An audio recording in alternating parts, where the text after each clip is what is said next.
ഈശോ മിശിഹായ്ക്ക് സ്തുതിയായിരിക്കട്ടെ. ഞാൻ മാണിപ്പറമ്പിലച്ചൻ. ദുഃഖവെള്ളി, യേശുവിൻ്റെ കുരിശുമരണം. എന്നാൽ യേശു ക്രൂശിക്കപ്പെട്ടില്ല, മരിച്ചില്ല എന്ന് മുഹമ്മദ് പഠിപ്പിച്ചു. എന്തുകൊണ്ട്? എന്തിനു വേണ്ടി? അതും ഇസ്ലാമിൻ്റെ അക്രമ സ്വഭാവവുമായിട്ട് ബന്ധമുണ്ടോ? ഇത്തരം കാര്യങ്ങളാണ് നമ്മൾ ഇന്ന് ചിന്തിക്കുന്നത്. മുഹമ്മദ് ഇബ്ൻ അബ്ദുള്ള, അദ്ദേഹം മരിച്ചത് ക്രിസ്തുവർഷം 632 ജനിച്ചത് 571 വിശ്വസിക്കപ്പെടുന്നു. അദ്ദേഹം മരിച്ച് 2 ദശാബ്ദങ്ങൾ കഴിഞ്ഞപ്പോൾ സയ്യിദ് ഇബ്ൻ തബിത്ത് എന്ന് പറയുന്ന ഒരാളുടെ നേതൃത്വത്തിൽ ഖുറാൻ രചിക്കപ്പെടാൻ തുടങ്ങി. ക്രിസ്തുവർഷം 610 632 ഇടയിൽ മുഹമ്മദിന് കിട്ടിയ വെളിപാട് എന്നാണ് ഇസ്ലാം അവകാശപ്പെടുന്നത്. അത് രേഖപ്പെടുത്തിയത് മുഹമ്മദ് അല്ല, ഈ സയ്യിദ് ഇബ്ൻ തബിത്തിന്റെ നേതൃത്വത്തിലുള്ള കുറേ പേരാണ്. ഏകദേശം 25 പേര് അല്ലെങ്കിൽ 75 പേര് എന്നൊക്കെ പറയുന്നു.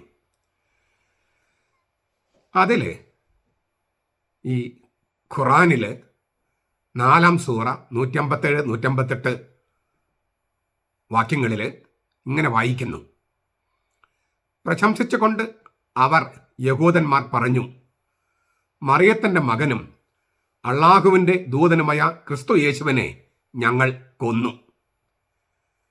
എന്നാൽ അവർ കൊന്നില്ല, ക്രൂശിച്ചുമില്ല. അങ്ങനെ അവർക്ക് തോന്നിയതേയുള്ളൂ.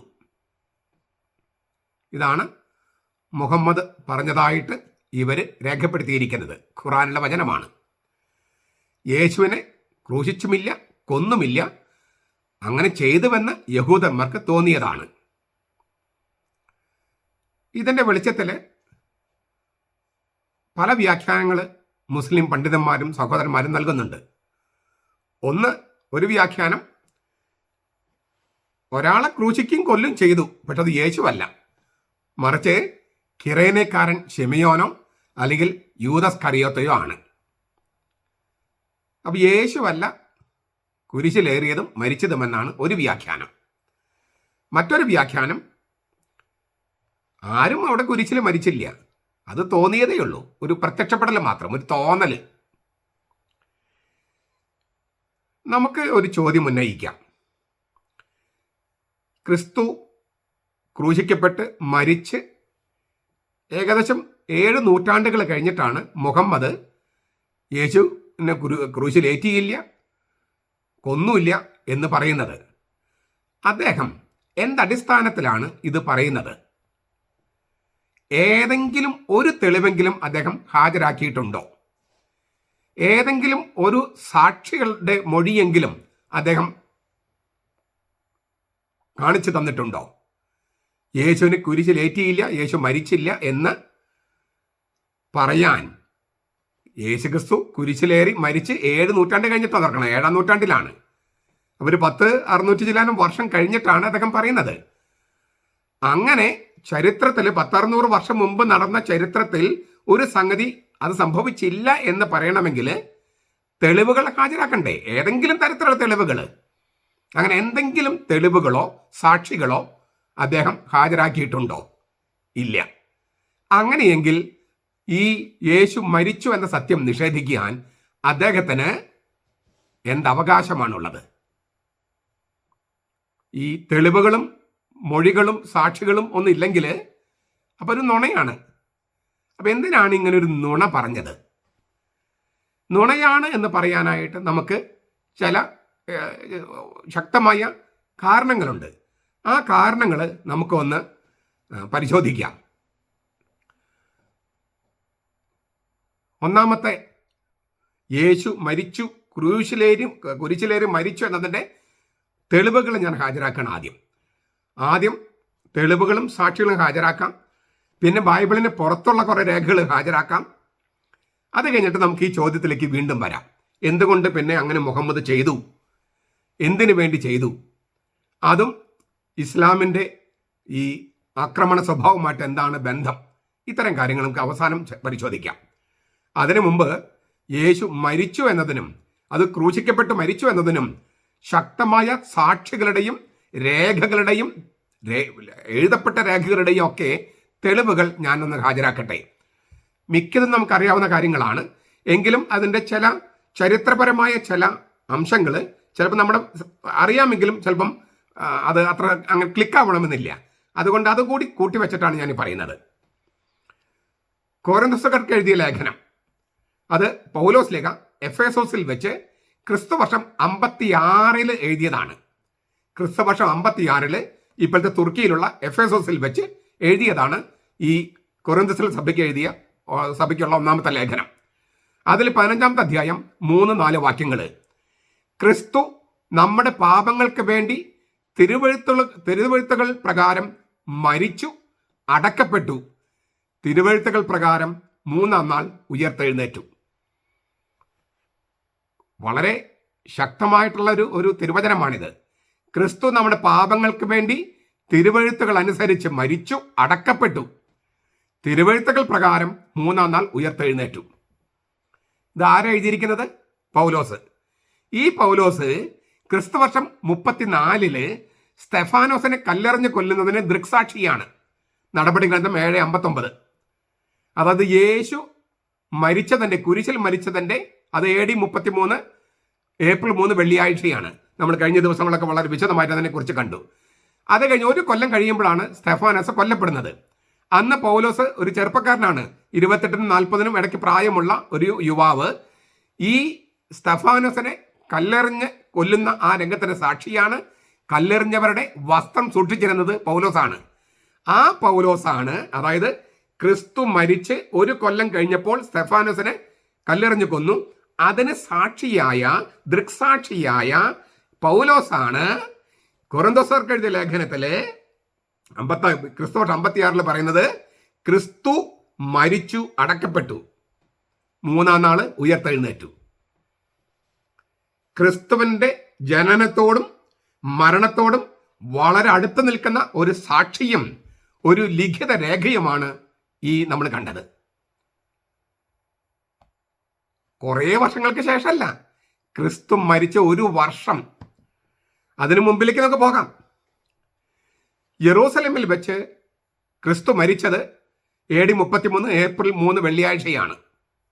പിറ്റേ മാസം, അതായത് മെയ് മാസം 25-ാം തീയതി ക്രിസ്തുവിൻ്റെ ഏറ്റവും പ്രധാനപ്പെട്ട ശിഷ്യനും സഭയുടെ ആദ്യത്തെ മാർപ്പാപ്പയായി ക്രിസ്തു തന്നെ വാഴിച്ച് നിയമിച്ചവനുമായ പത്രോസ് യെറൂസലേമിൽ വെച്ച്, യേശു മരിച്ചത് എവിടെയാണോ അവിടെ വെച്ച്, ഇങ്ങനെ പരസ്യമായി ഒരു 20,000 പേര് വരുന്നൊരു ജനക്കൂട്ടത്തോട് പറഞ്ഞു, ഇസ്രായേൽ പുരുഷന്മാരെ, ഈ വചനം കേട്ടുകൊള്ളുവിൻ. നിങ്ങൾ തന്നെ അറിയും പോലെ ദൈവം യേശുവിനെ കൊണ്ട് നിങ്ങളുടെ നടുവിൽ ചെയ്യിച്ച ശക്തികളും അത്ഭുതങ്ങളും അടയാളങ്ങളും കൊണ്ട് ദൈവം നിങ്ങൾക്ക് കാണിച്ചു തന്ന പുരുഷനായ നസറായനായ യേശുവിനെ ദൈവം തന്റെ സ്ഥിര നിശ്ചയത്താലും മുന്നറിവിനാലും ഏൽപ്പിച്ചിട്ട് നിങ്ങൾ അവനെ അധർമ്മികളുടെ കയ്യാൽ കുരിശിൽ തറപ്പിച്ച് കൊന്നു. ദൈവമോ മരണപാശങ്ങളെ അഴിച്ചിട്ട് അവനെ ഉയർത്തെഴുന്നേൽപ്പിച്ചു. കാരണം മരണം അവനെ പിടിച്ചു വെക്കുന്നത് അസാധ്യമായിരുന്നു. നടപടി ഗ്രന്ഥം 2-ാമത്തെ അധ്യായം 22 മുതൽ 24 വാക്യങ്ങൾ. 20,000-ഓളം വരുന്ന പെന്തക്കോസ്ത് തിരുനാൾ പങ്കെടുക്കാൻ വന്ന 20,000-ഓളം വരുന്ന ജനക്കൂട്ടത്തോട് പറയുകയും അതിൽ 3,000 പേര് അന്ന് തന്നെ മാനസാന്തരപ്പെട്ട് ക്രിസ്ത്യാനികളായി സ്നാനമേൽക്കുകയും ചെയ്തു. ആ സ്നാനം എന്ന് പറയുന്നത് വെള്ളം തെളിക്കലായിരുന്നു. 3,000 പേര്. ഈ അവിടെയൊന്നും ഈ 3,000 പേരും മുക്കാൻ പറ്റിയ നദിയൊന്നും ആ സ്ഥലത്ത് ഇല്ല. അതുകൊണ്ട് പെന്തക്കോസ്ത് ദൈവസഭക്കാർ പറയുന്ന പോലെ വെള്ളത്തിലേക്ക് മുക്കൽ മാത്രമല്ല ഉള്ളത്. മാത്രമല്ല, യേശുവിലേക്ക് സ്നാനപ്പെടുകയാണ്, വെള്ളത്തിലേക്ക് മുങ്ങുന്നതല്ല ക്രൈസ്തവ സ്നാനം. വെള്ളത്തിലേക്ക് മുങ്ങുന്നത് സ്നാപികോനയുടെ സ്നാനമാണ്. നമുക്കതിലേക്ക് പോകേണ്ട കാര്യമില്ല. നോക്കുക, യേശുക്രിസ്തു മരിച്ച് ഏപ്രിൽ മാസം 3-ാം തീയതി മരിച്ചു. മെയ് മാസം 25-ാം തീയതി യെറൂസലേമിൽ വെച്ച് പത്രോസ് പറയാണ്, നിങ്ങൾ അവനെ കുരിശിൽ തറപ്പിച്ചു കൊന്നു. കാരണം യഹൂദന്മാർക്ക് കൊല്ലാൻ്റെ അധികാരം ഇല്ലാത്തതുകൊണ്ട് റോമാക്കാരെ കൊണ്ടാണ് കൊല്ലിച്ചത്. അപ്പോൾ അവനെ കുരിശിൽ തറപ്പിക്കുകയായിരുന്നു. നിങ്ങൾ റോമാക്കാരോട് കുരിശിൽ തറപ്പിച്ച് കൊല്ലുകയായിരുന്നു. അവൻ ഉയർത്തെഴുന്നേൽക്കുകയും ചെയ്തു. ഇത് യേശു ക്രൂശിക്കപ്പെട്ടില്ല, മരിച്ചില്ല എന്നൊക്കെ പറയുകയാണെങ്കിൽ യേശു മരിച്ചിട്ട് ഏതാനും ദിവസങ്ങൾ കഴിഞ്ഞിട്ടാണ് ഈ പത്രോസ് ഇത് പറയുന്നത്. യെറൂസലേമിൽ വെച്ചാണ് പറയുന്നത്. യേശു എവിടെ വെച്ചാണ് മരിച്ചത്, അവിടെ വെച്ചാണ് പറയുന്നത്. അത് ഒരു 1000-700 കൊല്ലങ്ങൾക്ക് ശേഷം. അതും ഇതിന് സാക്ഷികൾ എത്രയാ? 3000 പേര്. 3000 പത്രോസിന്റെ വാക്കുകൾ കേട്ട് സ്നാനമേറ്റവര്. ചെറിയ സംഖ്യയൊന്നല്ല. ഇതിലേക്ക് വിരൽ ചൂണ്ടുന്ന മറ്റൊരു സംഗതി കൂടി ഞാൻ പറയട്ടെ. നടപടി ഗ്രന്ഥത്തിൽ 21:20 പൗലോസിനോട് പറയുകയാണ്. അവര് യെറൂസലേമിലേക്ക് പല പ്രാവശ്യം പൗലോസ് പോയിട്ടുണ്ട്. 5 പ്രാവശ്യമെങ്കിലും പോയിട്ടുണ്ട്.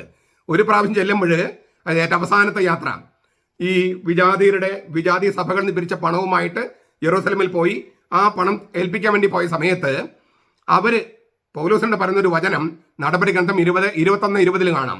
സഹോദര, യഹൂദന്മാരുടെ ഇടയിൽ വിശ്വസിച്ചിരിക്കുന്നവർ എത്ര 1000 ഉണ്ട് എന്ന് നീ കാണുന്നുവല്ലോ. യഹൂദന്മാരുടെ ഇടയിൽ വിശ്വസിച്ചിരിക്കുന്നവർ എത്ര 1000 ഉണ്ടെന്ന് നീ കാണുന്നില്ലേ? 1000 ഉണ്ടെന്നാണ്. അതെവിടെ ഈ 1000 വന്നത്? ഈ 3000 കൂടാതെയും വന്നിട്ടുണ്ട്. യേശു 5000 ഇല്ലേ, സ്ത്രീകളും കുട്ടികളും വഴിക്ക് 5000 പുരുഷന്മാർക്ക് അപ്പം വർദ്ധിപ്പിച്ച് കൊടുത്തിട്ടുണ്ട്. സ്ത്രീകളും കുട്ടികളും വഴിക്ക് 4000 വിജാതീയ സ്ഥലത്ത് വെച്ചിട്ട് അപ്പം വർദ്ധിപ്പിച്ചിട്ടുണ്ട് അത്രയും പേർക്ക്. അപ്പോൾ ഇവരിൽ നിന്നൊക്കെ ധാരാളം പേര് പിന്നീട് യേശു ഉത്ഥാനം ചെയ്ത് കഴിഞ്ഞപ്പോൾ അവരിൽ നിന്നെല്ലാം ധാരാളം പേര് ക്രിസ്ത്യാനികളായി. യഹൂദന്മാരുടെ ഇടയിൽ വിശ്വസിച്ചിരിക്കുന്നവർ എത്ര 1000 ഉണ്ടെന്ന് നീ കാണുന്നവല്ലോ. സ്ത്രീകളും കുട്ടികളും ഒഴികെ 5000 പുരുഷന്മാർ യഹൂദന്മാരായിരുന്നു. അവരിൽ നിന്ന് ധാരാളം പേര് ക്രിസ്ത്യാനികളായി. അവര് ഈ സ്തെഫാനോസിന്റെ രക്തസാക്ഷിത്വത്തിന് പിന്നാലെ അവിടെ ഒരു മതമർദ്ദനം ഉണ്ടായി, ചിതറിക്കപ്പെട്ടപ്പോൾ ആ ചിതറിപ്പോയവരും സുവിശേഷം പ്രഘോഷിക്കുകയായിരുന്നു. ഇതൊക്കെ സംഭവിച്ചത് എപ്പോഴാണ്? ക്രിസ്തു കുരിശിലേറി മരിച്ച് ഏതാനും ദിവസങ്ങൾക്കുള്ളിൽ ഏപ്രിൽ 3 മരിച്ചു. മെയ് 25 സംഭവിച്ച കാര്യമാണ് പറയണത്. എന്നിട്ട് ഒരു 700 അല്ലെങ്കിൽ 600 വർഷം കഴിഞ്ഞിട്ട് ഒരാൾ യാതൊരു തെളിവുകളും ഹാജരാക്കാതെ ഒരു സാക്ഷിമൊഴികളും പറയാതെ വെറുതെ അങ്ങ് പറയുക. അതെന്തൊരു മര്യാദ? അത് ഒരു സാമാന്യ മര്യാദയ്ക്കും ഇല്ലേ ഒരു സത്യം? അതും അനേകം സാക്ഷികളുള്ള ഒരു സത്യം നിരാകരിക്കുന്നതിന്.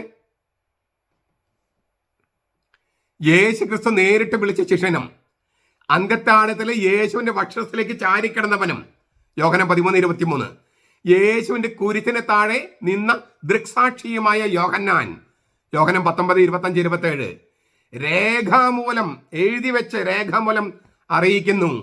അപ്പോൾ അവൻ പീലാത്തോസ് യേശുവിനെ ക്രൂശിക്കേണ്ടതിന് അവർക്ക് ഏൽപ്പിച്ചു കൊടുത്തു. യോഹന്നാൻ 19:35. ഞാൻ ഒന്നുകൂടെ ആവർത്തിക്കുക. ക്രിസ്തു യേശു നേരിട്ട് വിളിച്ച ശിഷ്യൻ, അന്ത്യത്താഴത്തിൽ യേശുവിന്റെ വക്ഷത്തിലേക്ക് ചാരിക്കിടന്നവൻ, യേശുവിന്റെ കുരിശിന് താഴെ ദൃക്സാക്ഷിയായി നിന്നവൻ, അവൻ രേഖാമൂലം എഴുതി അറിയിക്കുകയാണ് നമ്മളെ. പീലാത്തോസ് യേശുവിനെ ക്രൂശിക്കേണ്ടതിന് അവർക്ക് ഏൽപ്പിച്ചു കൊടുത്തു. യോഹന്നാൻ 19:35.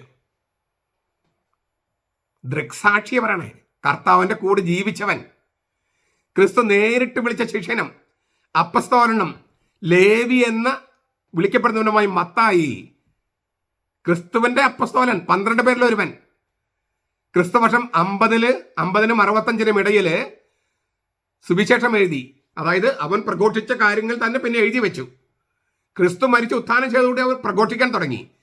പിന്നീട് അവർ മരിക്കുന്നതിന് മുമ്പ് അത് എഴുതി വെച്ചു. അതിലിങ്ങനെ രേഖപ്പെടുത്തിയിരിക്കുന്നു. അങ്ങനെ അവൻ പീലാത്തോസ് ബറാബാസിനെ അവർക്ക് വിട്ടുകൊടുക്കുകയും യേശുവിനെ ചെമ്മട്ട കൊണ്ട് അടുപ്പിച്ച് ക്രൂശിക്കേണ്ടതിന് ഏൽപ്പിച്ചു കൊടുക്കുകയും ചെയ്തു. മത്തായി 27-26.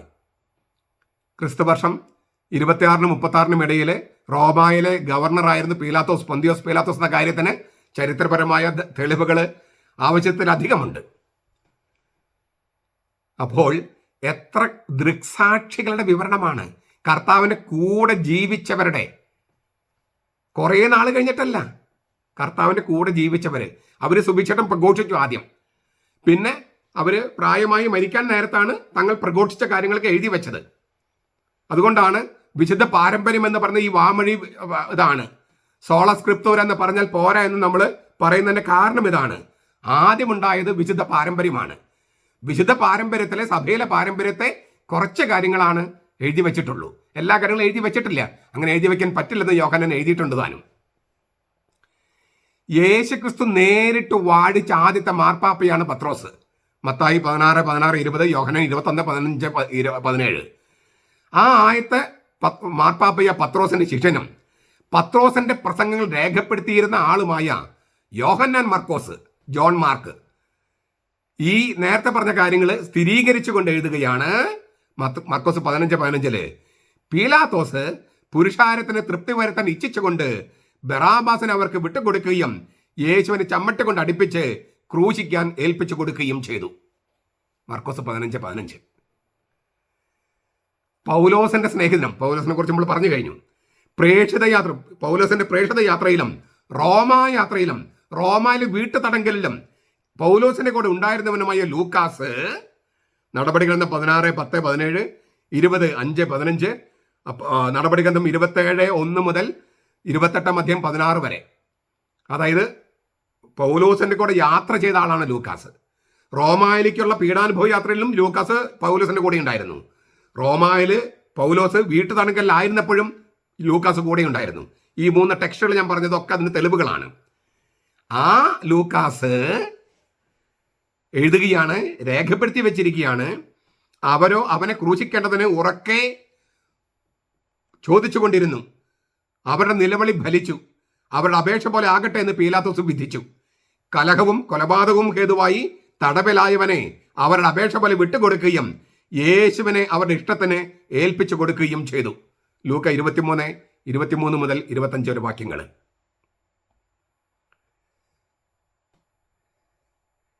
ഇങ്ങനെ ന്യായവിധി, അതായത് വധശിക്ഷ വിധിച്ചു. ഇനി അത് സംഭവിച്ചോ? നോക്കുക. തുടക്കത്തിൽ യേശു തന്നെയാണ് കുരിശ് ചുമന്നത്. യോഹന്നാൻ പറയണു, അവർ യേശുവിനെ കയ്യേറ്റു. അവൻ തന്നെ കുരിശ് ചുമന്നുകൊണ്ട് എബ്രായ ഭാഷയിൽ ഗൊൽഗോഥ എന്ന് വിളിക്കപ്പെടുന്ന തലയോടിടം എന്ന സ്ഥലത്തേക്ക് പോയി. യോഹന്നാൻ 19:17. എന്നാൽ കുറച്ച് കഴിഞ്ഞപ്പോൾ ഇടയ്ക്ക് വെച്ച് അവന്റെ കുരിശ് ചുമക്കാൻ കിരണേക്കാരനായ ശിമിയോനെ പട്ടാളക്കാർ നിർബന്ധിച്ചു. ഈ ശിമിയോന്റെ മക്കളെ ആദിമസഭയ്ക്ക് പരിചയമുണ്ട്. അതേക്കുറിച്ച് മർക്കോസ് എഴുതുന്നത് ഇങ്ങനെയാണ്: അവനെ പരിഹസിച്ച ശേഷം അവർ രക്താംബരം നീക്കി സ്വന്തം വസ്ത്രം ധരിപ്പിച്ച് അവനെ ക്രൂശിക്കാൻ കൊണ്ടുപോയി. അലക്സാണ്ടറിന്റെയും റൂഫസിന്റെയും അപ്പൻ വയലിൽ നിന്ന് വരുന്ന കിരണേക്കാരൻ ശിമിയോനെ അവന്റെ കുരിശ് ചുമക്കാൻ അവർ നിർബന്ധിച്ചു. തലയോടിടം എന്നർത്ഥമുള്ള ഗോൽഗോഥ എന്ന സ്ഥലത്തേക്ക് അവനെ കൊണ്ടുപോയി. അപ്പോൾ ആദ്യം കുരിശ് ചുമന്നത് യേശു തന്നെയാണ്. യോഹന്നാൻ 19:17. കുറച്ച് കഴിഞ്ഞപ്പോൾ അവർ ഈ കിരണേക്കാരൻ ശിമിയോന്റെ തോളിൽ നിർബന്ധിച്ച് കുരിശ് വെച്ചു. അങ്ങനെ ഗോൽഗോഥയിലേക്ക് കൊണ്ടുപോയി. മത്തായി 27:12, ലൂക്ക 23:26 ഇത് സ്ഥിരീകരിക്കുന്നുണ്ട്. നോക്കൂ, ഒരു കിരണേക്കാരൻ ശിമിയോൻ, അയാളുടെ 2 മക്കള് അലക്സാണ്ടറും റൂഫസും. അവരാരും നമുക്കറിയില്ല, പക്ഷെ അന്നത്തെ സഭയ്ക്ക് അറിയാമായിരുന്നു. അതുകൊണ്ടാണ് നമ്മുടെ ഇടയിലുള്ള അലക്സാണ്ടറിനെയും റൂഫസിനെയും അപ്പനാണ് കുരിശ് ചുമന്നതെന്ന് മർക്കോസ് എഴുതി വെച്ചിരിക്കുന്നത്. ഇവരൊക്കെ സാക്ഷികളല്ലേ, ദൃക്സാക്ഷികളല്ലേ? പിന്നെ ഇത് എഴുതി വെച്ചിരിക്കല്ലേ, രേഖകളല്ലേ? നമുക്കൊരു കാര്യം തെളിയിക്കാൻ ഏറ്റവും അത്യാവശ്യമുള്ള എന്താണ്? രേഖാമൂലമുള്ള തെളിവുകൾ, സാക്ഷികൾ, ദൃക്സാക്ഷികൾ, അവരുടെ മൊഴികൾ. ഇതിൽ കൂടുതൽ എന്താണ് വേണ്ടത്? ഈ ഗോൽഗോഥ എന്ന കാൽവിരലിക്കുള്ള വഴിമധ്യേ വേറെയും ചില സംഗതികൾ നടക്കുന്നുണ്ട്. കുറെ വലിയൊരു ജനക്കൂട്ടം യേശുവിനെ കാണുന്നുണ്ട്, കുറെ സ്ത്രീകൾ കാണുന്നുണ്ട്. അവരെ കണ്ട് കർത്താവ് മനസ്സറിഞ്ഞ് കർത്താവ് അവരോട് സംസാരിക്കുന്നുണ്ട്. ഒരു വലിയ ജനസമൂഹവും അവനെ ചൊല്ലി വിലപിച്ച് മുറവിളി കൂട്ടുന്ന അനേകം സ്ത്രീകളും അവന്റെ പിന്നാലെ ചെന്നു. യേശു തിരിഞ്ഞ് അവരെ നോക്കി അവരോട് പറഞ്ഞു, യെരൂശലേം പുത്രന്മാരെ, എന്നെ പ്രതി കരയേണ്ട, നിങ്ങളെയും നിങ്ങളുടെ മക്കളെയും ചൊല്ലി കരയുവിൻ. വന്ധ്യകളും പ്രസവിക്കാത്ത ഉദരങ്ങളും കുടിപ്പിക്കാത്ത മുലകളും ഭാഗ്യമുള്ളവ എന്ന് പറയുന്ന കാലം വരുന്നു. അന്ന് മലകളോട് നിങ്ങൾ പറയും, ഞങ്ങളുടെ മേൽ വീഴുക. കുന്നുകളോട് നിങ്ങൾ പറയും, ഞങ്ങളെ മൂടുക. പച്ചമരത്തോട് ഇങ്ങനെ ചെയ്യുന്നെങ്കിൽ ഉണങ്ങിയതിന് എന്ത് സംഭവിക്കും? ലൂക്ക 23, 27, 31. ഒരു വലിയ ജനസമൂഹം, സ്ത്രീകൾ, അവർ സംസാരിക്കുന്ന യേശു, ഇതൊക്കെ തെളിവുകളല്ലേ? ഇതൊക്കെ തെളിവുകളല്ലേ? സാക്ഷികളല്ലേ? തീർന്നില്ല. യേശുവിനെ തനിച്ച് സ്വകാര്യമായിട്ടല്ല ക്രൂശിച്ചത്. ദുഷ്പ്രവൃത്തിക്കാരായ വേറെ 2 പേരെയും യേശുവിനോടുകൂടെ കൊല്ലേണ്ടതിന് കൊണ്ടുപോയി തലയോടിടം എന്ന സ്ഥലത്തെത്തിയപ്പോൾ അവർ അവിടെ അവനെയും ദുഷ്പ്രവൃത്തിക്കാരെയും ഒരുവനെ വലത്തും മറ്റൊരുവനെ ഇടത്തുമായി ക്രൂശിച്ചു. ഈ ദുഷ്പ്രവൃത്തിക്കാര് കവർച്ചക്കാരാണ്, ബറാബാസിനെ കവർച്ചക്കാരാണ് എന്ന് മർക്കോസ് പറയുന്നുണ്ട്. അവർ അവിടെ 2 കള്ളന്മാരെന്ന് പറയും, കവർച്ചക്കാര്, ഒരുവനെ വലത്തും ഇതരനെ ഇടത്തുമായി അവനോടുകൂടെ ക്രൂശിച്ചു. മർക്കോസ് 15:27. ഇത് സ്ഥിരീകരിച്ചുകൊണ്ട് യോഹന്നാൻ പറയാണ്, യോഹന്നാൻ 19, 17, 18. അവർ യേശുവിനെ കയ്യേറ്റു. അവൻ തന്നെ ക്രൂശ് ചുമന്നുകൊണ്ട് എബ്രായ ഭാഷയിൽ ഗൊൽഗോഥ എന്ന പേരുള്ള തലയോടിടം എന്ന സ്ഥലത്തേക്ക് പോയി. അവിടെ അവർ അവനെയും അവനോടുകൂടെ വേറെ 2 ആളുകളെയും ഒരുവൻ അപ്പുറത്തും മറ്റൊന്നെ ഇപ്പുറത്തും യേശുവിനെ നടുവിലുമായി ക്രൂശിച്ചു. എത്ര കൃത്യമായിട്ട് കാര്യങ്ങൾ എഴുതിയിരിക്കുന്നത്! കാരണം ഈ യോഹന്നാൻ ആ യേശുവിനെ ക്രൂശിച്ചതിന് മുമ്പിൽ നിൽക്കുന്നവനാണ്, കണ്ടിട്ടുണ്ട്. ഒരുവൻ അപ്പുറത്തും ഇപ്പുറത്തും പറഞ്ഞാൽ യേശുവിന് നടുവിലാണെന്നുള്ള കാര്യം കൃത്യമായിട്ട് രേഖപ്പെടുത്തിയിരിക്കുകയാണ്.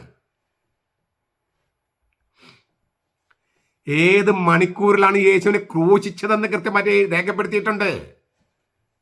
3-ാം മണിക്കൂർ നേരമായപ്പോൾ അവർ അവനെ ക്രൂശിച്ചു. 3-ാം മണിക്കൂർ. ഈ മർക്കോസിന്റെ സുവിശേഷത്തിലാണത് കാണുക. ഈ 3-ാം മണിക്കൂർ എന്ന് വെച്ചാൽ രാവിലെ 6 മണിക്ക് തുടങ്ങുന്ന ദിവസത്തിന്റെ 3-ാം മണിക്കൂർ. അപ്പോൾ 6 മണിക്ക് തുടങ്ങിയാൽ 7, 8, 9 മണി. രാവിലെ 9 മണിക്ക് യേശുവിനെ ക്രൂശിച്ചുവെന്ന് മർക്കോസ് കൃത്യമായിട്ട് എഴുതി വെച്ചിരിക്കുന്നു. 3-ാം മണിക്കൂറിലാണ് അവർ യേശുവിനെ ക്രൂശിച്ചത് എന്ന് മർക്കോസിന്റെ സുവിശേഷത്തിൽ വളരെ കൃത്യമായിട്ട് എഴുതി വെച്ചിരിക്കുകയാണ്. ഞാൻ ആ ടെക്സ്റ്റ് ഒന്ന് പറയാം.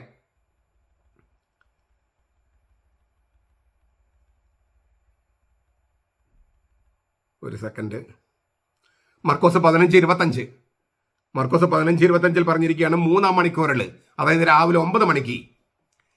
തീർന്നില്ല. കിരണക്കാരൻ ശമയോനെ അല്ല ക്രൂശിച്ചത്, പത്രോസിനെ യൂദാസ്കറിനെ അല്ല ക്രൂശിച്ചതെന്നതിന് വളരെ വലിയ തെളിവുണ്ട്. എന്താണ്? കുരിശിന് മുകളിൽ എഴുതി വെച്ചിരിക്കുന്ന ലിഖിതം. കുരിശിന് മുകളിൽ എഴുതി വെച്ചിരിക്കുന്ന ലിഖിതം. അതിനാൽ മുസ്ലിം പണ്ഡിതന്മാർ പറയുന്നത് പോലെ കിരണക്കാരൻ ശമയോനോ അല്ലെങ്കിൽ യൂദാസ്കറിയത്തോ ഒന്നും അല്ല ക്രൂശിക്കപ്പെട്ടത്, യേശു ക്രിസ്തു തന്നെയാണ്. കൃത്യമായിട്ട് എഴുതി വെച്ചിട്ടുണ്ട്. അത് എഴുതി വെച്ചത് യേശുവിന് ശിഷ്യന്മാരല്ല, റോമാ സാമ്രാജ്യത്തിന്റെ പ്രതിനിധിയായ റോമായുടെ ഗവർണറാണ്. തീർന്നില്ല. ആ എഴുത്തിനെ കുറിച്ച് തർക്കമുണ്ടായി. അപ്പോൾ പീലാത്തോസ് അതിനൊരു തീർപ്പ് കൽപ്പിച്ചു. എന്താണ് മുകളിൽ എഴുതി വെച്ചിരിക്കുന്നത്? യോഹന്നാൻ പറയുന്നത് അല്ലേ, 3 ഭാഷയിൽ, ഹീബ്രു, ഗ്രീക്ക്, ലത്തീൻ ഭാഷയിൽ എഴുതി വെച്ചു. Jesus of Nazareth, the king of the Jews. Jesus of Nazareth. കിരണേക്കാരൻ ശെമിയോൻ എന്നല്ല, ജീസസ് ഓഫ് നാസറേത്ത്. നസറത്തുകാരൻ യേശു, യഹൂദന്മാരുടെ രാജാവ്. അങ്ങനെയാണ് എഴുതി വെച്ചിരിക്കുന്നത്. അത് 3 ഭാഷയിൽ എഴുതി വെച്ചു. മർക്കോസ് പറയുന്നത് അത് ഈ ഏത് കുറ്റത്തിനാണ് ക്രൂശിക്കപ്പെട്ടത് എന്നതാണ് എഴുതി വെച്ചതെന്നാണ്. യഹൂദന്മാരുടെ രാജാവ് ആണ് എന്നുള്ള കുറ്റമാണ് അവനിലുള്ളത്. നസ്രത്തിലെ യേശു യഹൂദന്മാരുടെ രാജാവ് എന്ന നിലയിലാണ് ക്രൂശിക്കപ്പെട്ടതെന്നാണ് മർക്കോസ് പറയണേ. മർക്കോസ് 15:26. അതിന്റെ ഷോർട്ട് ഫോം, ഈ ലത്തീനുള്ള ഷോർട്ട് ഫോം വളരെ ഫേമസ് ആണ്, INRI.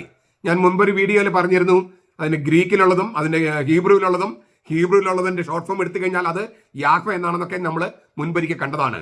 ഇൻട്രിയപ്പം എന്നുള്ള ഒരു വീഡിയോയിൽ നമ്മൾ കണ്ടതാണ്. കാണാത്തവർ ആ വീഡിയോ ഒന്ന് കാണുക. ചുരുക്കത്തില് വളരെ കൃത്യമായിട്ട് എഴുതി വെച്ചിരിക്കുന്നു. അങ്ങനെ എഴുതി വെക്കരുത് എന്ന് യഹൂദ മഹാപുരോഹിതന്മാർ പീലാത്തോസിന് പറഞ്ഞു. പീലാത്തോസ് പറഞ്ഞു, ഞാൻ എഴുതിയത് എഴുതി, അത് തീർപ്പാണ്, മാറ്റാൻ പറ്റില്ല. എന്താണ് എഴുതി വെച്ചിരിക്കുന്നത്? നസ്രായനായ യേശു യഹൂദന്മാരുടെ രാജാവ്, അവനാണ് ക്രൂശിക്കപ്പെട്ടനെ. ഒരു സംശയത്തിന് ഇടയില്ല അവിടെ. ഇനി അന്ന് ക്രൂശിക്കപ്പെടുന്ന ആളുകൾക്ക്, ക്രൂശിച്ച് കൊല്ലപ്പെടുന്ന ആളുകൾക്ക് കൊടുക്കുന്ന അവരോട് ചെയ്യുന്ന പതിവുകളുണ്ട്. ഒരു പതിവും തെറ്റിച്ചിട്ടില്ല. ഉദാഹരണമായിട്ട് ഇതൊരു ഹൃദയം പിളരുന്ന വേദനയാണ് ഈ കുരിശുമരണം എന്ന് പറയുന്നത്. ആ കുരിശുമരണത്തിന്റെ വേദന കുറയ്ക്കാനായിട്ട് മരവിപ്പിക്കുന്ന ഒരു മദ്യം കൊടുക്കുമായിരുന്നു. അത് യേശുവിന് കൊടുത്തു. മർക്കോസ് 15:23. യേശു അത് കുടിച്ചില്ല, പക്ഷേ കൊടുത്തു. അതായത് എല്ലാവർക്കും ക്രൂശിക്കപ്പെട്ട എല്ലാവരോടും ചെയ്യുന്ന പതിവുകൾ യേശുവിന്റെ കാര്യത്തിലും ചെയ്തു. തീർന്നില്ല, യേശുവിന്റെ എതിരാളികളായിട്ടുള്ള പട്ടാളക്കാരുടെ സാന്നിധ്യം അവിടെയുണ്ട്. യേശുവിനെ എക്സിക്യൂഷൻ ചെയ്യാനായിട്ട് ഒരു ശതാധിപനും അദ്ദേഹത്തിന് കീഴിൽ 4 പട്ടാളക്കാരും. ആ 4 പട്ടാളക്കാരുടെ കഥ അവിടെ എഴുതിയിട്ടുണ്ട്. പട്ടാളക്കാരെന്താ ചെയ്തത്? യേശുവിന്റെ വസ്ത്രം പങ്കിട്ടെടുത്തു. പിന്നെ അവന്റെ മേലങ്കി അത് തുന്നൽ കൂടാതെ നെയ്യപ്പെട്ടതാണ്, മഹാപുരോഹിതന്റെ വസ്ത്രമാണ്. അത് കീറാൻ തോന്നിയില്ല, അപ്പോൾ നറുക്കിട്ടെടുത്തു. മർക്കോസ് 15:24, മത്തായി 27:35, യോഹന്നാൻ 19:23-24. ഇതൊക്കെ വായിച്ചാൽ ആ ഡീറ്റെയിൽസ് ഉള്ള കാര്യങ്ങളും അതിന്റെ വിശദാംശങ്ങളൊക്കെ അവിടെ കാണാം. പട്ടാളക്കാര്, ഒരു ശതാധിപനും 4 പട്ടാളക്കാരും യേശുവിനെ ക്രൂശിക്കാൻ, അങ്ങനെ ഓരോരുത്തരും ക്രൂശിക്കാൻ അങ്ങനെ ഉണ്ടായിരിക്കണം. ഒരാളെ ക്രൂശിക്കാൻ അല്ലേ, ഇങ്ങനെ പട്ടാളക്കാരുടെ സാന്നിധ്യം. അത് കുരിശിന് താഴെ അവർ ചെയ്ത കാര്യങ്ങൾ കൃത്യമായിട്ട് എഴുതി വെച്ചിരിക്കുന്നു. കാരണം ദൃക്സാക്ഷികൾ അവിടെയുണ്ട്. ആ ദൃക്സാക്ഷികൾ ഞാൻ പറയാൻ വരികയാണ്. വേറെ ദൃക്സാക്ഷികളും ഞാൻ ചൂണ്ടിക്കാണിക്കാൻ വരികയാണ്. തീർന്നില്ല, മറ്റൊരു വലിയ തെളിവുണ്ട്. സൂര്യഗ്രഹണം. മർക്കോസ് 15:33 പറയാണ്, 6 മണിക്കൂർ മുതൽ 9 മണിക്കൂർ വരെ സൂര്യൻ അസ്തമിച്ചു, സൂര്യഗ്രഹണം ഉണ്ടായി. 15:33. നമ്മളെ കുരിശിന്റെ വഴിയിൽ ആബേലച്ചൻ എഴുതിയിൽ ചെറിയൊരു കൺഫ്യൂഷൻ ഉണ്ട്. ഞാൻ ഈ പറഞ്ഞ പോലെ കേട്ടാൽ മതി, അപ്പോൾ മനസ്സിലാകും. 12 മണി മുതൽ ഉച്ചയ്ക്ക് 12 മണി മുതൽ 3 മണി വരെ സൂര്യഗ്രഹണമാണ്. അങ്ങനെയാണ് മർക്കോസ് എഴുതിയിരിക്കുന്നത്. മർക്കോസ് 15:33. തീർന്നില്ല, യേശു മരിച്ച മണിക്കൂർ കൃത്യമായിട്ട് രേഖപ്പെടുത്തിയിരിക്കുന്നു. ക്രൂശിച്ച മണിക്കൂർ കൃത്യമായി രേഖപ്പെടുത്തി, സൂര്യഗ്രഹണത്തിന് 3 മണിക്കൂർ രേഖപ്പെടുത്തി. യേശു മരിച്ച മണിക്കൂർ 3 മണിക്ക്, ഉച്ച കഴിഞ്ഞ് 3 മണിക്ക്, അതായത് 9 മണിക്കൂർ എന്ന് പറയും. രാവിലെ 6 മണിക്ക് തുടങ്ങുന്ന ദിവസത്തിന്റെ 9 മണിക്കൂർ എന്ന് പറഞ്ഞാൽ ഉച്ച കഴിഞ്ഞ് 3 മണി. ആ 3 മണിക്ക് എന്ത് സംഭവിച്ചു? മർക്കോസ് 15:35-36. 9 മണിക്കൂറിൽ യേശു ഉച്ചത്തിൽ കരഞ്ഞ് പറഞ്ഞു, എലോ എലോ ലമ്മ സബക്താനി. ഹീബ്രുവിൽ എലി എലി ലമ്മ സബക്താനി. മത്തായി 27:46. അതിന്റെ തർജ്ജമ നമുക്കറിയാം, എൻ്റെ ദൈവമേ എന്തുകൊണ്ട് നീ എന്നെ കൈവിട്ടു. അപ്പോൾ അവിടെ ഉണ്ടായിരുന്ന ആളുകൾ പറഞ്ഞു, അവനിതാ എലി എലി എലോ എന്നൊക്കെയാണല്ലോ പറഞ്ഞത്. അപ്പോൾ കർത്താവ് വേദന കൊണ്ട് പറഞ്ഞപ്പോൾ അവർ കേട്ടത് ഏലിയ എന്നാണ്. അപ്പോൾ അവർ ദേ ഏലിയായി വിളിക്കുന്നു പറഞ്ഞു. എന്നിട്ട് അങ്ങനെ അവർ ഏലിയ വരട്ടെന്നൊക്കെ ചർച്ച ചെയ്യുന്ന സമയത്ത് യേശു പറഞ്ഞു, തൻ്റെ മരണത്തിന്റെ മണിക്കൂർ എന്ന് തിരിച്ചറിഞ്ഞു കൊണ്ട് അവൻ പറഞ്ഞു, എനിക്ക് ദാഹിക്കുന്നു. അങ്ങനെ പറഞ്ഞപ്പോൾ നമ്മൾ ഇന്നലെ അതിനെക്കുറിച്ച് ധ്യാനിച്ചതാണ്. പുളിച്ച മുന്തിരിച്ചാറ് കർത്താവിന് കൊടുത്തു, കർത്താവ് അത് കുടിച്ചു. ആ കുടിച്ചതിന്റെ അർത്ഥമൊക്കെ നമ്മൾ ഇന്നലെ കണ്ടു. യോഹന്നാൻ 19:28-29. അത് കഴിഞ്ഞ് കർത്താവ് ഈ പുളിച്ച മുന്തിരിച്ചാറ് കുടിച്ച് കഴിഞ്ഞ് he reclined his head and gave up the spirit. അവൻ തല ചായ്ച്ച് ആത്മാവിന് വെടിഞ്ഞു. അത് വെടിയ മാത്രമല്ല, അത് കൈമാറുകയാണെന്ന് കൂടി യോഹന്നാൻ വ്യാഖ്യാനിച്ചിട്ടുണ്ടെന്ന് മാത്രം. യോഹന്നാൻ 19:30. ഇതേക്കുറിച്ച് നമ്മൾ മുമ്പ് ധ്യാനിച്ചിട്ടുണ്ട്. നമുക്ക് പിന്നീട് ഇനിയും നിങ്ങൾ കേൾക്കാത്തവരുണ്ടെങ്കിൽ നമുക്ക് പിന്നീട് വീണ്ടും ധ്യാനിക്കാം. ഇതൊക്കെ ഒരുപാട് ദൈവശാസ്ത്രപരമായ കാര്യങ്ങൾ കൂടി ഉള്ളതാണ്. കാരണം ഈ മരിച്ച ആള് ദൈവവും മനുഷ്യനും പാപമില്ലാത്തവനുമാണ്. അതുകൊണ്ട് നമ്മൾ സാധാരണ ഒരാളുടെ മരണം പോലെ അങ്ങനെ അത് കരുതാൻ കഴിയില്ല.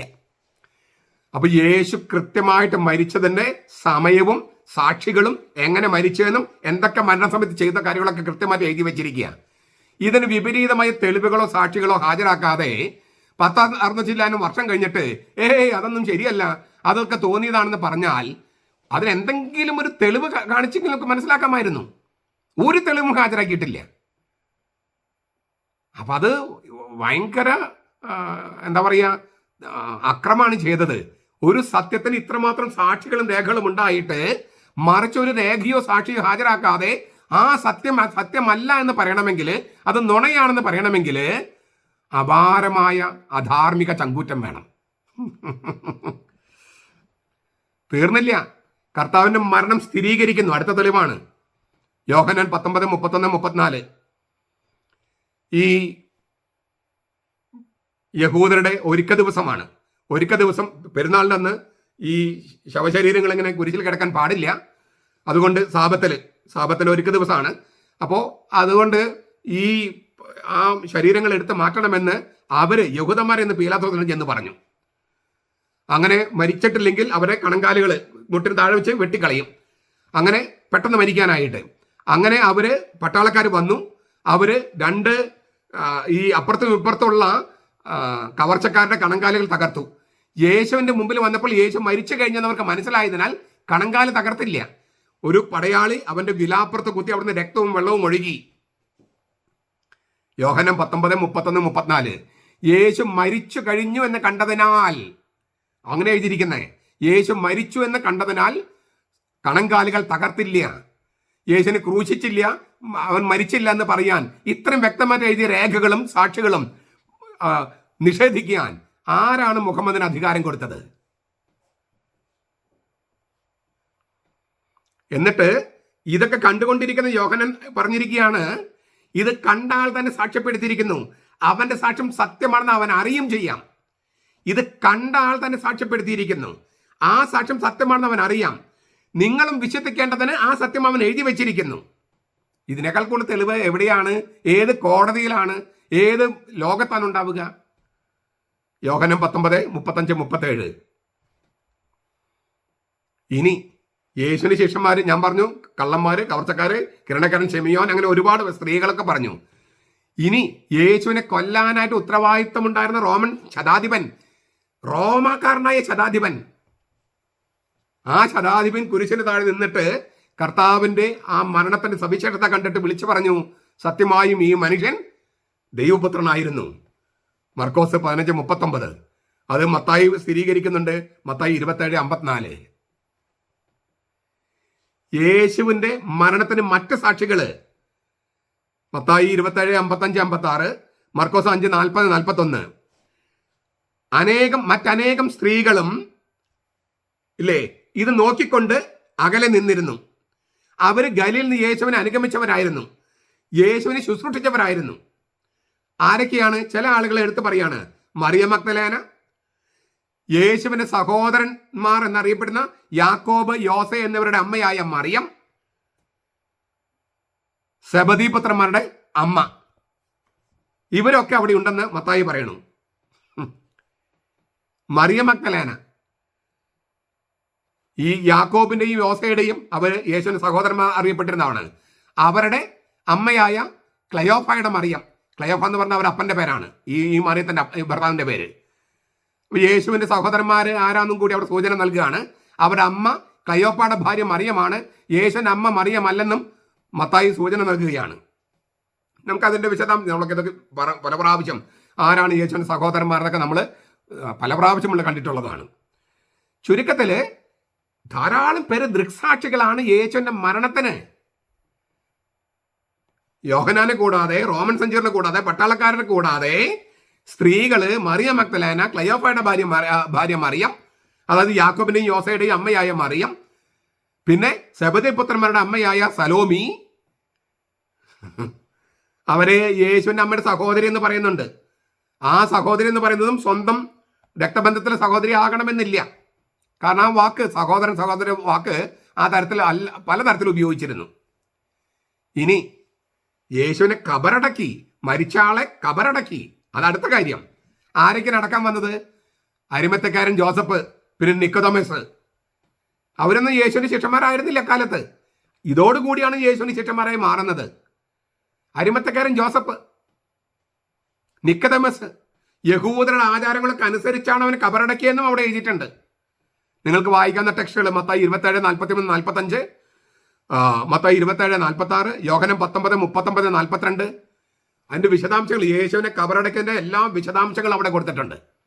വളരെ വ്യക്തമായിട്ട് ആരൊക്കെ എന്തൊക്കെ എന്ന് കൃത്യമായിട്ട് എഴുതിയിട്ടുണ്ട്. ആ കബറടക്കിയതിന് സാക്ഷികളുണ്ട്. അരിമത്തക്കനും ജോസഫും നിക്കോദെമസും പിന്നെ യോഹന്നാനൊക്കെയാണ് കബറടക്കിയെങ്കിൽ ആ കബറടക്കിയതിന് സാക്ഷികളുണ്ട്. മത്തായി 27:61, മർക്കോസ് 15:47. മറിയം മഗ്ദലേന ഈ യേശുവിന്റെ സഹോദരൻ അറിയപ്പെടുന്ന യോസഫിന്റെ ഷോർട്ട് ഫോമാണ് യോസെ. ആ യോസയുടെ അമ്മയായ മറിയം, പിന്നെ മത്തായി മറ്റേ മറിയം എന്നാണ് പറയണേ. ഈ മർക്കോസ് പറയുന്ന ഈ യോസയുടെ അമ്മയായ മറിയത്തെ മത്തായി പറയുന്ന മറ്റേ മറിയം എന്നാണ്. തീർന്നില്ല. ഈ കർത്താവിനെ കബറടക്കിയ ആ കല്ലറക്കി പോലീസ് കാവൽ ഏർപ്പെടുത്തുന്നുണ്ട്. മത്തായിയുടെ സുവിശേഷം 27:62-66. അതായത് യഹൂദന്മാരെ പീലാത്തോസിന്റെ അടുക്ക് ചെന്ന് പറയാണ്, യേശുക്രിസ്തു ജീവിച്ചിരുന്ന സമയത്ത് പറഞ്ഞിട്ടുണ്ട് 3-ാം ദിവസം ഉത്ഥാനം ചെയ്യുന്നത്. എങ്ങാനും ഉത്ഥാനം ചെയ്തത് പ്രശ്നമാവും. ഇതുവരെ നമ്മൾ ചെയ്തതെല്ലാം വെള്ളത്തിലാവും.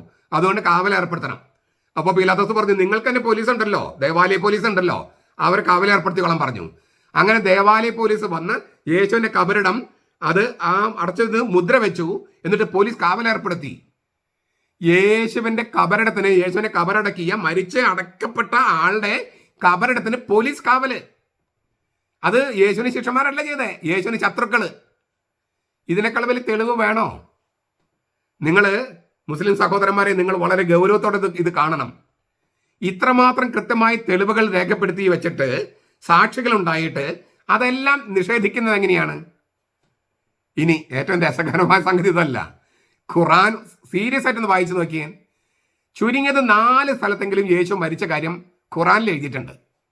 ഖുറാനിൽ സൂറ 3:55 വായിച്ചു നോക്കുക, 3:144 വായിച്ചു നോക്കുക, 5:117 വായിച്ചു നോക്കുക, 19:33 വായിച്ചു നോക്കുക. ഇവിടെയൊക്കെ ഖുറാനിൽ തന്നെ മുഹമ്മദ് തന്നെ പറഞ്ഞിട്ടുണ്ട് യേശു മരിച്ചു എന്ന്. നമ്മൾ ആദ്യം കണ്ടതിനകത്ത് 4-ാമത്തെ സൂറയിലെ കണ്ടത് മരിച്ചിട്ടില്ല, ക്രൂശിച്ചിട്ടില്ല തോന്നിയതുള്ളൂ. എന്നിട്ട് അതേ ഖുറാനിൽ തന്നെ മുഹമ്മദ് തന്നെ പറഞ്ഞിരിക്കുകയാണ്, 4 പ്രാവശ്യം പറഞ്ഞിരിക്കുകയാണ് യേശു മരിച്ചിട്ടുണ്ട്. യേശു മരിച്ചിട്ടുണ്ടെന്ന് മുഹമ്മദ് തന്നെ സാക്ഷ്യപ്പെടുത്തിയിരിക്കുന്നു. ഇത് ഞാൻ മുസ്ലിം സഹോദരന്മാരുടെ വളരെ സീരിയസ് ആയിട്ട് പരിഗണിക്കാനായിട്ട് ആവശ്യപ്പെടുകയാണ്. ഇനി ഇതെല്ലാം കൂടാതെ ഈ യേശുവിൻ്റെ മരണത്തിനും ജീവിതത്തിനും വേറെ ചില തെളിവുകളുണ്ട്. ആ തെളിവുകൾ കൂടി ഞാനൊന്ന് നിങ്ങളുടെ മുമ്പിൽ ചെറുതായിട്ടൊന്ന് ഹാജരാക്കുകയാണ്.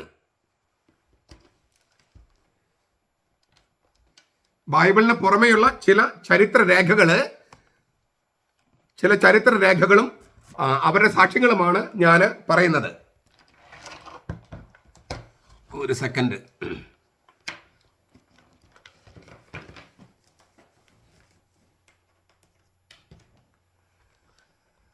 ഒന്നാമത്തത് നിങ്ങൾ ധാരാളം കേട്ട് കാണും, ഫ്ലാവിയസ് ജോസീഫസ്. അദ്ദേഹം ജനിച്ചത് ക്രിസ്തുവർഷം 37, മരിച്ചത് AD 100 എന്ന് വെച്ചാൽ ഏകദേശം യേശുവിൻ്റെ ഒരു സമകാലികനാണ്. ക്രിസ്തു 33 മരിച്ചു, ഇങ്ങോട്ട് 37 ജനിച്ചു. ആ ഫ്ലാവിയസ് ജോസഫസ് യഹൂദനായിരുന്നു. യഹൂദ യുദ്ധകാലത്ത് യഹൂദരുടെ പട്ടാള മേധാവിയായിരുന്നു. പക്ഷേ യുദ്ധത്തിൽ അദ്ദേഹം തടവുകാരനെ പിടിക്കപ്പെട്ട് റോമായിൽ പോയി. അങ്ങനെ അദ്ദേഹത്തിൻ്റെ അറിവും പാണ്ഡിത്യമൊക്കെ വളരെ വലുതായിരുന്നു. അങ്ങനെ അദ്ദേഹം ഈ റോമായിലായിരിക്കുമ്പോൾ പല ഗ്രന്ഥങ്ങൾ എഴുതി. അതിൽ ചില ഗ്രന്ഥങ്ങളുടെ പേര് യഹൂദ യുദ്ധം, ഒരു ഗ്രന്ഥത്തിൻ്റെ പേര്. അത് ക്രിസ്തുവർഷം 75 എഴുതിയതാണ്. യഹൂദരുടെ പൗരാണികത, ആന്റിക്വിറ്റീസ് ഓഫ് ദ ജ്യൂസ്, ക്രിസ്തുവർഷം 94 എഴുതിയതാണ്. ജീവിതം എന്ന് പറഞ്ഞിട്ട് വേറൊരു പുസ്തകം എഴുതി.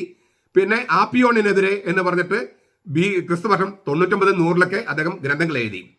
ഇവയിൽ ജീവിതം എന്ന ഗ്രന്ഥം യഹൂദരുടെ പുരാതനത്വം എന്ന കൃതിയോടൊപ്പമാണ് പ്രസാദനം ചെയ്തത്.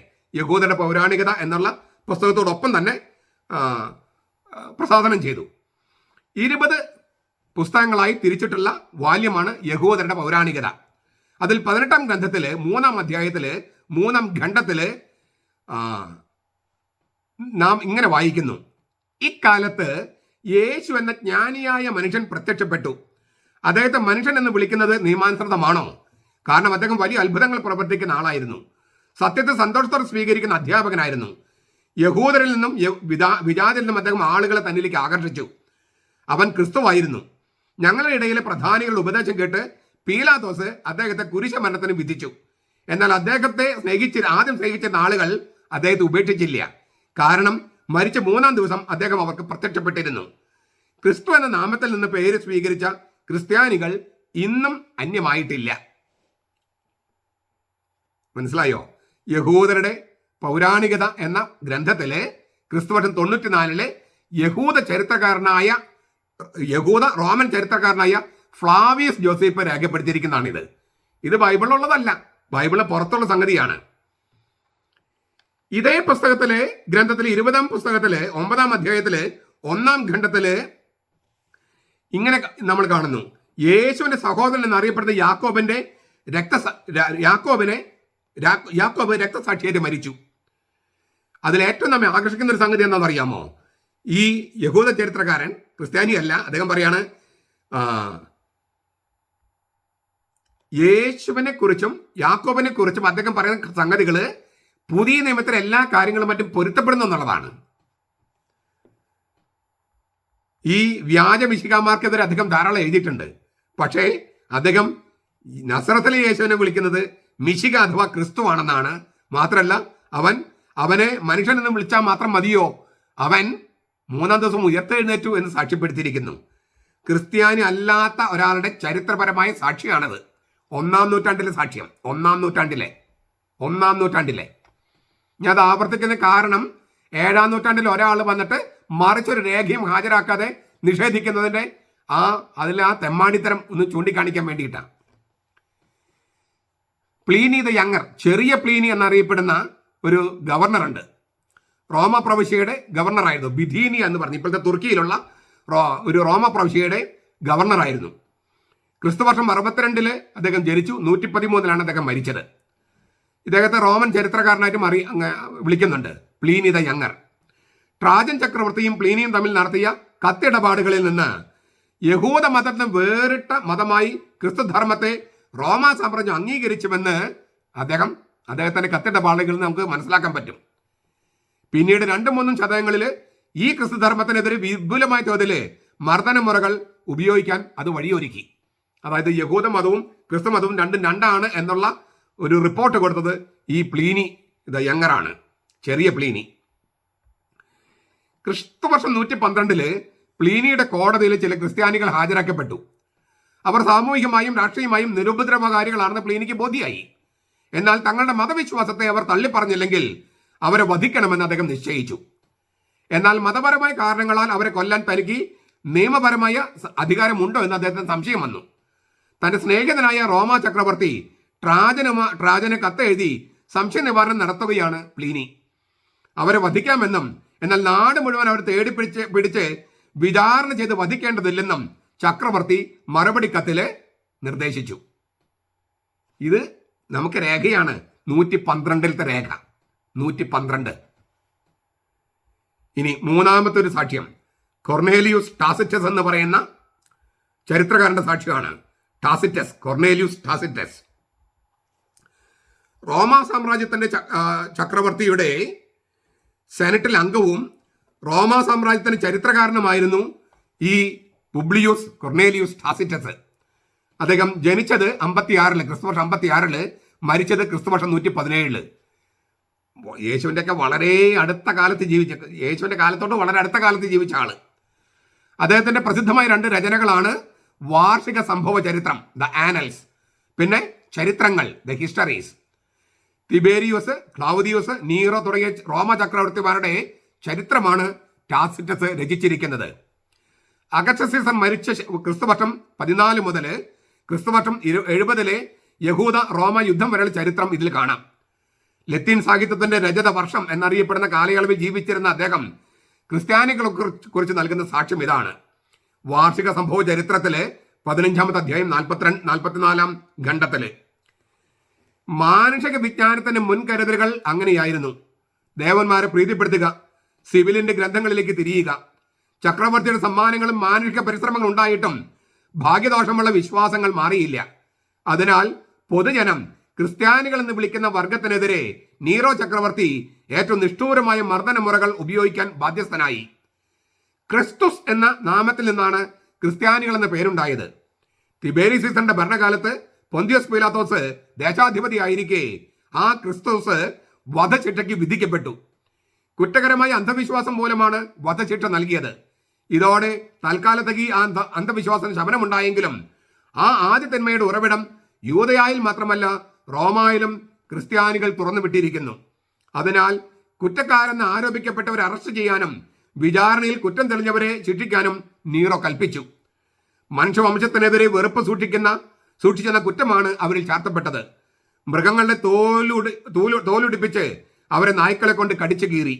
ചിലരെ കുരിശിൽ ആണിയടിച്ച് തറച്ചു, ചിലരെ കത്തിച്ച് കളഞ്ഞു, ചിലരെ കത്തിച്ച് രാത്രിയിൽ പ്രകാശം തരുന്ന പന്തമായി ഉപയോഗിച്ചു. റോമാ ചരിത്രക്കാരന്റെ കണ്ണിലൂടെ ക്രിസ്ത്യാനികൾ അവതരിപ്പിച്ചിരിക്കുന്ന സാക്ഷിയാണെന്ന് ഓർക്കണേ. അതായത് ക്രിസ്ത്യാനിയുടെ മോശമായിട്ട് അദ്ദേഹം അവതരിപ്പിച്ചിരിക്കുന്നത്. പക്ഷേ അന്ധവിശ്വാസികൾ എന്നൊക്കെ പറഞ്ഞിട്ടാണ്. കാരണം അവർക്ക് വിഗ്രഹാരാധന ചെയ്യുന്നവർക്ക് ക്രിസ്തുധർമ്മമാണ് അന്ധവിശ്വാസം.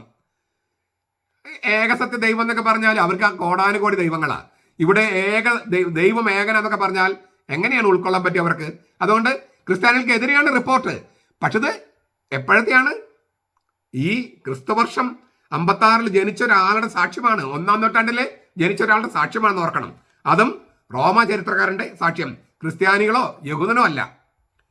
4-ാമത്തെ സാക്ഷി കൂടി ഞാൻ പറയട്ടെ. സ്വീഥേനിയോസ്. റോമൻ ജീവചരിത്രകാരനും പുരാവൃത്ത രചയിതാവുമായിരുന്നു ഗായൂസ് സ്വീഥേനിയോസ് ട്രാങ്ക്യുലസ്. ക്രിസ്തുവർഷം 69-ലാണ് അദ്ദേഹം ജനിച്ചത്. 122-ലാണ് അദ്ദേഹം മരിച്ചത്. റോമായിൽ സാഹിത്യ ദക്ഷിണശാലികളെക്കുറിച്ച് അദ്ദേഹം എഴുതിയ കേളികെട്ട മനുഷ്യരെക്കുറിച്ച് എന്ന ഗ്രന്ഥം വളരെ ഫേമസ് ആണ്.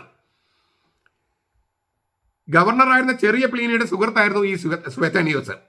ക്രിസ്തുവർഷം 117 ഹഡ്രിയാൻ റോമായുടെ സീസറായപ്പോൾ രാജകൊട്ടാരത്തിൽ സേവനം സ്വീഥേനിയോസ് സ്വീകരിച്ചു. 121 ചക്രവർത്തിയുടെ എഴുത്തുകൾ കൈകാര്യം ചെയ്യുന്ന സെക്രട്ടറിയായി സ്ഥാനക്കയറ്റം കിട്ടി. എന്നാൽ കൊട്ടാരത്തിലെ കീഴ്വഴക്കങ്ങൾ ലംഘിച്ചതിനാൽ പിന്നത്തെ വർഷം അദ്ദേഹത്തെ പിരിച്ചുവിട്ടു. അപ്പോൾ അദ്ദേഹം സാഹിത്യത്തിൽ തന്റെ ഭാഗ്യം തെരഞ്ഞു. അദ്ദേഹം എഴുതിയ ഒരു വചനം ഇങ്ങനെയാണ്: ക്രിസ്തു വിലക്കിവിട്ട പ്രശ്നങ്ങൾ മൂലം റോമായിൽ നിന്നും യഹൂദർ നാട് കടത്തപ്പെട്ടു. അത് ക്രിസ്തുവർഷം 49 ക്ലാവുദിയസ് ചക്രവർത്തി യഹൂദരെ മുഴുവൻ റോമായി നാട് കടത്തിയിരുന്നു. അതിലേക്ക് സൂചന നൽകുകയാണ്.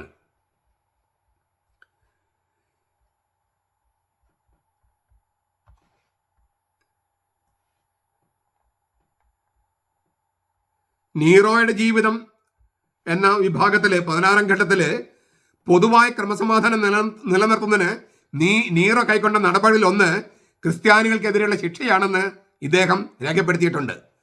ക്രിസ്തുവർഷം 64 റോമായിൽ അഗ്നിബാധയുണ്ടായി. റോമാ സെനറ്റിന് ഉത്തരവാദിത്തമുണ്ടായിരുന്ന നീറോ ക്രിസ്ത്യാനികളാണ് തീപിടുത്തത്തിന് പിന്നിലെന്ന് നിഗമനത്തിലെത്തി. അങ്ങനെ ക്രിസ്ത്യാനികൾക്കെതിരെ മതമർദ്ദനം അഴിച്ചുവിട്ടു. ഇതൊക്കെ ഈ 4 പേര് ക്രിസ്ത്യാനികളല്ലാത്തവര്, യഹൂദരും റോമക്കാരുമായ ആളുകളുടെ സാക്ഷ്യമാണ് ഞാൻ പറഞ്ഞത്. ഇതേക്കുറിച്ചൊക്കെ നമുക്ക് ഒരുപാട് കാര്യങ്ങൾ പറയാനുണ്ട്, നമുക്ക് അത്രയും ആവശ്യമില്ല. ഇനി 9 രചയിതാക്കള് 50 സംവത്സരങ്ങളിടയിൽ എഴുതിയ 27 ഗ്രന്ഥങ്ങളാണ് പുതിയ നിയമത്തിലുള്ളത്. ഹെബ്രാ ലേഖനം എഴുതിയത് പൗലോസ് ആണെങ്കിൽ 8 രചയിതാക്കള്. അവ 4 ഗണങ്ങളെ തിരിക്കുകയാണ്: സുവിശേഷങ്ങൾ, സ്ലീഹന്മാരുടെ നടപടി, ലേഖനങ്ങൾ, വെളിപാട്. ഈ ലേഖനം പലതും പ്രസാദനം ചെയ്തതിനു ശേഷമാണ് സുവിശേഷങ്ങൾ രചിക്കപ്പെട്ടത്. പൗലോസ് ലേഖനം എഴുതുന്നത് ക്രിസ്തു മരിച്ച ഏതാനും വർഷങ്ങൾക്കുള്ളിലാണ്.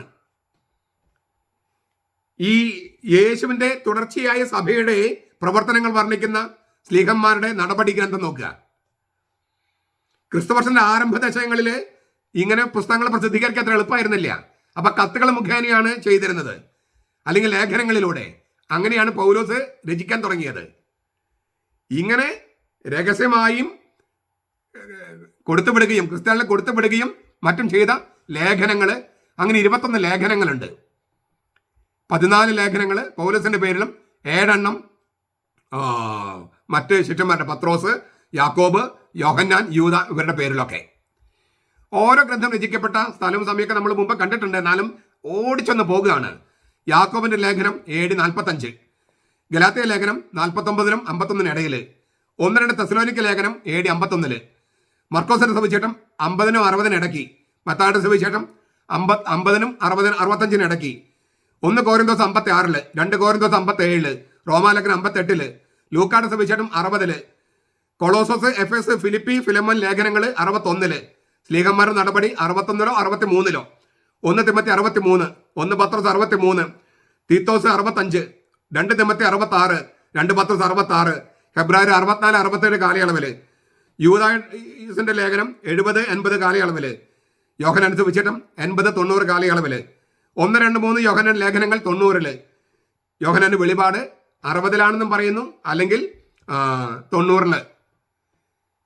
നോക്കുക, ഈ യേശു മരിച്ച എത്ര വർഷം കഴിഞ്ഞിട്ടുണ്ട്? 9 പേര് പല രേഖകളിലൂടെ നൽകിയിരിക്കുകയാണ് സാക്ഷ്യങ്ങൾ. ഇനി ഒരു കാര്യം കൂടി പറഞ്ഞ് ഞാൻ നിർത്താം. ഈ സാക്ഷികളുടെ നിരത്തിൽ ഗ്രീക്ക് ഭാഷയിലുള്ള മൗലിക കയ്യെഴുത്ത് പ്രതി പുതിയ നിയമത്തിന്റെ 5856 കയ്യെഴുത്ത് പ്രതികൾ കിട്ടിയിട്ടുണ്ട്. ഗ്രീക്ക് ഭാഷയിലുള്ള മൗലിക കയ്യെഴുത്ത് പ്രതികൾ പുതിയ നിയമത്തിന്റെ 5856. 10,000-ലേറെ ലത്തീൻ കയ്യെഴുത്ത് പ്രതികൾ കിട്ടിയിട്ടുണ്ട്. 9,300-ലേറെ മറ്റ് ഭാഷയിലെ കയ്യെഴുത്ത് പ്രതികൾ കിട്ടിയിട്ടുണ്ട്. ശകലീകൃതമായിട്ടുള്ള കാര്യങ്ങൾ നോക്കുകയാണെങ്കിൽ ഇങ്ങനെ ഫ്രാഗ്മെന്റ്സ് 25,000-ലധികമുണ്ട്. പുതിയ നിയമത്തിലെ യേശുവിന്റെ മരണവും ഉത്ഥാനവും സാക്ഷ്യപ്പെടുത്തുന്ന രേഖകളൊക്കെ എന്നാ പറയണത്? ഇതെല്ലാം ഇരിക്കുന്നത് വത്തിക്കാനിലല്ല, ലോകത്തെ വിവിധ മ്യൂസിയങ്ങളിലാണ്. പിന്നെ അതൊന്നും അങ്ങനെ തിരുത്താൻ പറ്റില്ല. അത്രമാത്രം ഭദ്രമായി സൂക്ഷിക്കപ്പെടുന്നതും തുറന്നാൽ അതെല്ലാം ദ്രവിച്ചു പോകാൻ സാധ്യതയുള്ള സംഗതികളാണ്. അതിലൊന്നും മാറ്റം വരുത്താൻ കഴിയില്ല. അതുകൊണ്ട് ക്രിസ്ത്യാനികൾ തരത്തിന് തരം, വത്തിക്കാൻ തരത്തിന് തരം ബൈബിളിൽ മാറ്റം വരുത്താന്നൊക്കെ പറയുന്നത് ലോകത്തെക്കുറിച്ച് യാതൊരു വിവരവുമില്ലാത്ത മണ്ടന്മാർ മാത്രമേ വിശ്വസിക്കൂ. തീരെ ഇല്ലേ ബാലിശമായി ചിന്തിക്കുന്നവർക്ക് അതൊക്കെ ചിന്തിക്കാൻ പറ്റൂ. ഇപ്പൊ നിങ്ങളുടെ ഫിംഗർ ടിപ്പിലല്ലേ ഗൂഗിളൊക്കെ, ഒന്ന് അടിച്ചു നോക്കാമല്ലോ. ഈ കേൾക്കുമ്പോൾ അത് ശരിയാണെന്നൊന്ന് അടിച്ചു നോക്കാമല്ലോ. അതിനാൽ നമുക്ക് നമ്മുടെ മുമ്പത്തെ വിഷയത്തിലേക്ക് വരാം. ഞാൻ വീണ്ടും പറയുന്നത്, എന്തുമാത്രം ആയിരക്കണക്കിന് സാക്ഷികളും 100 കണക്കിന് രേഖകളുമാണ് നമ്മൾ ഹാജരാക്കിയത്. എന്തിന്? യേശു മരിച്ചു എന്ന ഇതിന് ഉറപ്പോടുകൂടി, തെളിവുകളോടുകൂടി, സാക്ഷിമൊഴികളോടുകൂടി പറയാനായിട്ട്. ഇത്രമാത്രം തെളിവുകളും സാക്ഷികളൊക്കെ ഉണ്ടായിട്ടും പിന്നെ എന്തുകൊണ്ടാണ് മുഹമ്മദ് ഇങ്ങനെ യേശു മരിച്ചില്ല, ക്രൂശിക്കപ്പെട്ടില്ല എന്ന് പറയുകയും എന്നാൽ അതേ ഗ്രന്ഥത്തിൽ തന്നെ, ഖുറാനിൽ തന്നെ മരിച്ചു എന്ന് പിന്നെ ആവർത്തിക്കുകയും ചെയ്തത്? എന്തുകൊണ്ടാണ് അങ്ങനെ ചെയ്തത്? നമുക്ക് ഇതിന്റെ വളരെ വിശദമായ ചർച്ചയ്ക്ക് നിങ്ങൾക്കറിയാലോ, ഇതുമായിട്ട് ഒരുപാട് അപ്പോളജറ്റിക്സും പിന്നെ നമ്മുടെ അവിടെ ഒരുപാട് ചർച്ചകൾ, നമ്മുടെ ചാനലിലൊക്കെ ചർച്ചകൾ വരുന്നുണ്ട്. ഞാൻ അതിന്റെ വിശദാംശങ്ങളിലേക്കൊന്നും പോകുന്നില്ല. ഞാൻ പറയുന്നത് 2-3 കൊച്ചു കാര്യങ്ങളാണ്. ഒന്ന്, എന്തിനു വേണ്ടിയാണ് യേശു മരിച്ചത്? മനുഷ്യരുടെ പാപങ്ങൾക്ക് വേണ്ടി.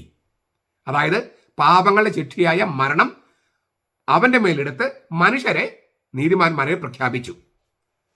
അത് ഉൾക്കൊണ്ടാൽ പിന്നെ മുഹമ്മദിന് പ്രവാചകനായിട്ട് ഒരു നിലനിൽപ്പുണ്ടാവില്ല. ഗബ്രിയേൽ മാലാഖ പ്രത്യക്ഷപ്പെട്ടു എന്ന് പറച്ചിലേ ഉള്ളൂ, പ്രത്യക്ഷപ്പെട്ടെന്ന് അറിയില്ല. അതിനും സാക്ഷികളൊന്നും ഇല്ലല്ലോ. അപ്പോൾ ഈ യേശു ക്രിസ്തു രക്ഷകനായി മനുഷ്യവംശത്തിന്റെ പാപങ്ങൾക്ക് പരിഹാരം ചെയ്യാൻ, ആ പാപങ്ങളുടെ ശിക്ഷയായ മരണം അവൻ സ്വയം ഏറ്റെടുത്ത് മനുഷ്യരെ രക്ഷിച്ചു, സ്വതന്ത്രരായിട്ട് നീതിമാന്മാരായി അല്ലേ അവരെ വിമുക്തരാക്കി വിടുവിച്ചു എന്ന അതിനു വേണ്ടിയാണ് അവന്റെ മരണം. ആ മരണം നിഷേധിച്ചില്ലെങ്കിൽ മുഹമ്മദിനോ മുഹമ്മദിന്റെ പറയുന്ന മതത്തിനോ നിലനിൽപ്പില്ല. അതുകൊണ്ടാണ് നിരാകരിച്ചെങ്കിലും സത്യം നിരാകരിക്കാൻ പറ്റൂല്ലോ. യേശു മരിച്ച കാര്യം സത്യമാണ്. അതുകൊണ്ട് പിന്നീട് അദ്ദേഹം അത് എഴുതും ചെയ്തു. മരിച്ചു എന്ന് 4 പ്രാവശ്യം എഴുതും ചെയ്തു. ഈ ഒരു ഡൈക്കോട്ടമി, അത് മനസ്സിലെ സംഘർഷം. യേശു മരിച്ചു എന്ന് അംഗീകരിച്ചാൽ അത് മനുഷ്യരുടെ പാപങ്ങൾക്ക് വേണ്ടിയുള്ള മരണമാണെന്ന് അംഗീകരിക്കലാകും.